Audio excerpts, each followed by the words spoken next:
Hello everyone, welcome to online study YouTube channel. Online study YouTube চ্যানেলে আপনাদের সবাইকে স্বাগত। তো এই ভিডিওর মাধ্যমে পোস্ট অফিস ডিডিএস 2025-26 যা যা আপডেট হয়ে আসছে এবং নতুন কি কি পরিবর্তন এবারে জিডিএস এ হতে পারে সবকিছু আপনাদের কাছে বিস্তারিতভাবে তুলে ধরবো এবং নতুন ফর্ম ফিল আপ কবে থেকে শুরু করা হবে এবং সেই সিলেকশন প্রসেসের মধ্যে আপনাদের কি 50 নম্বরের পরীক্ষা হবে না যোগ্যতা কি কি লাগবে, বয়সের ক্রাইটেরিয়া কি কি থাকছে, মোট শূন্যপদ কত থাকবে 2025-26 জিডিএস এ সবকিছু আপনাদের কাছে বিস্তারিত হবে এই ভিডিওর মাধ্যমে তুলে ধরবো। তার জন্য অবশ্যই এই ভিডিওটি প্রত্যেক চাকরি প্রার্থীদের জন্য কিন্তু খুবই গুরুত্বপূর্ণ। তো মূল ভিডিও যাওয়ার আগে আপনাদের কাছে একটাই রিকোয়েস্ট, যদি চ্যানেল নতুন হয়ে থাকেন সেক্ষেত্রে অবশ্যই বিভিন্ন ধরনের জব আপডেট পাওয়ার জন্য চ্যানেলটিকে সাবস্ক্রাইব করে পাশে থাকা বেল আইকনটি অল করে রেখে দেবেন, যাতে যে কোনো ধরনের ভিডিওর আপডেট সবার আগে পেয়ে যেতে পারেন তার জন্য। তো চলুন বিস্তারিত ইনফরমেশন নিয়ে অফিসিয়াল আপডেট নিয়ে আমি মূল ভিডিওতে চলে যাচ্ছি। তো ইন্ডিয়া পোস্ট অফিসের তরফ থেকে সম্পূর্ণ নতুন একটি নোটিশ কিন্তু প্রকাশিত করা হয়েছে, যেখানে ভ্যাকেন্সি আপডেটেশন অর্থাৎ প্রত্যেকটা সার্কেল ওয়াইজ এবং প্রত্যেকটা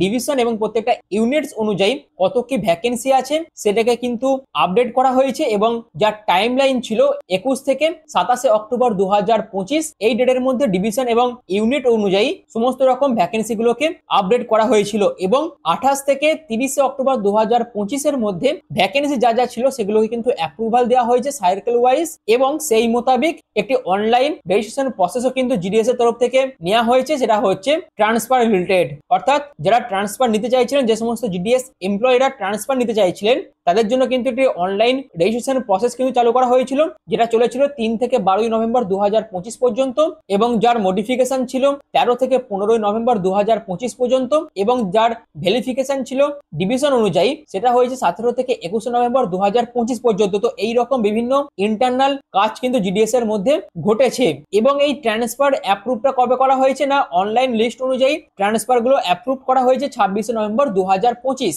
এই ডেটের মধ্যে সেগুলো কিন্তু অ্যাপ্রুভ করে দেওয়া হয়েছে এবং যে সমস্ত জিডিএস এমপ্লয়িরা ট্রান্সফারের জন্য রিকোয়েস্ট করেছিলেন তাদের সাবমিশন ক্যান্সেল করা হয়েছে 27 নভেম্বর থেকে 1 ডিসেম্বর 2025 এই ডেটের মধ্যে কিন্তু সেগুলোকে ক্যান্সেল করে দেওয়া হয়েছে সেই সমস্ত রিকোয়েস্ট গুলোকে। তো এইরকম বিভিন্ন কাজ কিন্তু জিডিএস এর মধ্যে হয়েছে। অর্থাৎ এখান থেকে আমরা কি বুঝতে পারছি না, এই যে সার্কেল ওয়াইজ ডিভিশন অনুযায়ী যে ভ্যাকেন্সি গুলোকে আপডেট করা হয়েছে এবং ভ্যাকেন্সি যেগুলো ছিল সেগুলোকে যখন অ্যাপ্রুভাল করা হয়েছে এবং তারপর কি হয়েছে যে সমস্ত ট্রান্সফার গুলো ছিল সেইগুলোকে অ্যাপ্রুভ করে দেওয়া হয়েছে এবং এর কিছুদিন আগে জিডিএস থেকে এমটিএস এ যাওয়ার জন্য একটি পরীক্ষাও কিন্তু নেওয়া হয়েছে, তার ফলে কিন্তু বিভিন্ন রকম শূন্যপদেরও ক্রিয়েট হয়েছে এবং সেই সমস্ত শূন্যপদগুলোকে যখন এক জায়গায় নিয়ে আসা হয়েছে এবং সেগুলোকে যখন অ্যাপ্রুভ করে দেওয়া হয়েছে এর থেকেই একটা ধারণা কিন্তু স্পষ্ট হয়ে আছে সবার কাছে যে জানুয়ারির নতুন নোটিফিকেশন কিন্তু জিডিএস এ প্রকাশিত করা হবে, যেখানে কিন্তু এটি ভালো সংখ্যক শূন্যপদও কিন্তু থাকবে। কি কারণে বলছি তার প্রত্যেকটা কারণ কিন্তু আপনারা চোখের সামনে দেখতে পাচ্ছেন, কারণ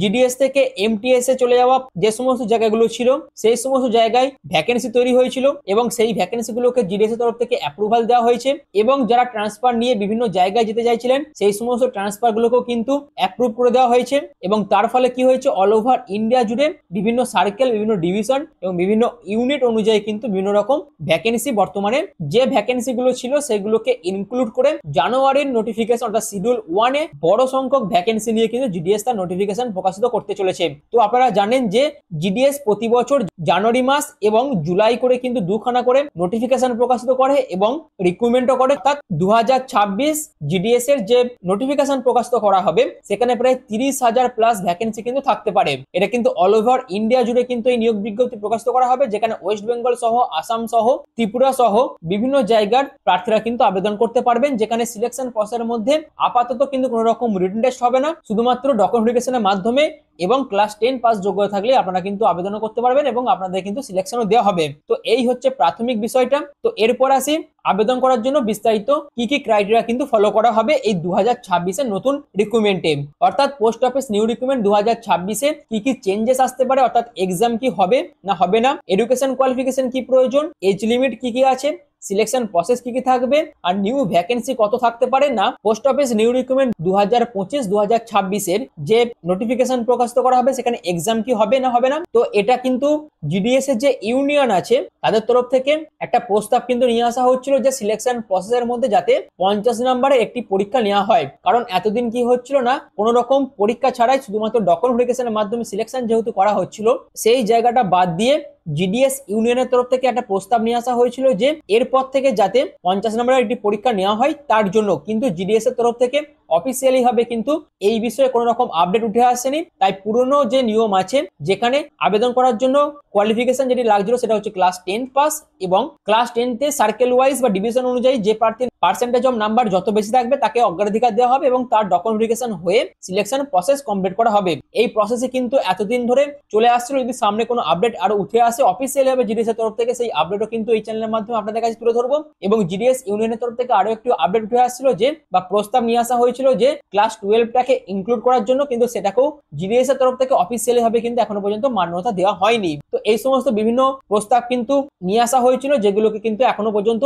অফিসিয়ালি ভাবে জিডিএস এর তরফ থেকে গ্রহণ করা হয়নি। এবং এখানে আবেদন করার জন্য আপনাদের বয়স যেটি প্রয়োজন ছিল 18 থেকে 40-এর মধ্যে বয়স হলে আপনারা প্রত্যেকে আবেদন করতে পারছিলেন, এবং এসসি এবং এসটিদের ক্ষেত্রে 5 বছর করে, ওবিসিদের ক্ষেত্রে কিন্তু 3 বছর করে, এবং পিডব্লিউবিডি ক্যাটাগরির ক্ষেত্রে 10 বছর করে এজ রিল্যাক্সেশন ছিল। অর্থাৎ অ্যাজ পার গভর্নমেন্ট রুলস অনুযায়ী আপনারা কিন্তু এজ রিল্যাক্সেশন পেয়ে যাচ্ছিলেন। এবং এই সমস্ত এজ রিল্যাক্সেশন পাওয়ার জন্য অবশ্যই তাদের কিন্তু কাস্ট সার্টিফিকেট প্রয়োজন আছে এবং সেই সমস্ত ডকুমেন্টসও আপনাদের কিন্তু বানিয়ে নিতে হবে। এবং সিলেকশন প্রসেসের মধ্যে আপনাদের ক্লাস 10 পাস যোগ্যতা যেহেতু আবেদনটি আপনারা করতে পারবেন, এবং ক্লাস 10 আপনাদের পার্সেন্টেজ অফ মার্কস যত ছিল তার উপর ভিত্তি করে আপনাদের কিন্তু শর্ট লিস্টেড করা হবে। শর্ট লিস্টেড করার পর আপনাদের কিন্তু ডকুমেন্ট ভেরিফিকেশনের জন্য ডাকা হবে, এবং ডকুমেন্ট ভেরিফিকেশন হয়ে গেলেই আপনাদের কিন্তু ফাইনাল সিলেকশন দিয়ে দেওয়া হবে। তো এই হচ্ছে সিলেকশন প্রসেস পুরনো নিয়ম অনুযায়ী। বাদ বাকি 2026-এ যদি আদার্স কোনো আপডেট উঠে আসে এই সিলেকশন প্রসেস সংক্রান্ত, সেই সমস্ত আপডেটও আপনাদের কাছে বিস্তারিত ভাবে তুলে ধরবো এই চ্যানেলের মাধ্যমে। তার জন্য অবশ্যই আপনারা চ্যানেলের সাথে থাকবেন